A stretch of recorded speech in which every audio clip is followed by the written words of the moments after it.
জনগণ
সড়কের ধারাবাহিকভাবে আমাদের এটা রুটিন ওয়ার্ক উচ্ছেদ অভিযান এটা চলমান থাকবে।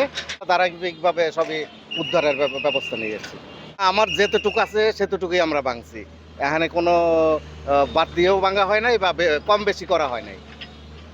অভিযানের প্রক্রিয়াধীন, চিঠি দিচ্ছি, যেহেতু আমাদের আমরা নিজেরা ম্যাজিস্ট্রেট নিয়োগ করতে হয়, সেই কারণে মানে আমাদের ওই প্রক্রিয়াটা ম্যাজিস্ট্রেট নিয়োগের যেই সময়টা লাগে সেই সেই হিসাবে আর কি মানে চলমান থাকবে।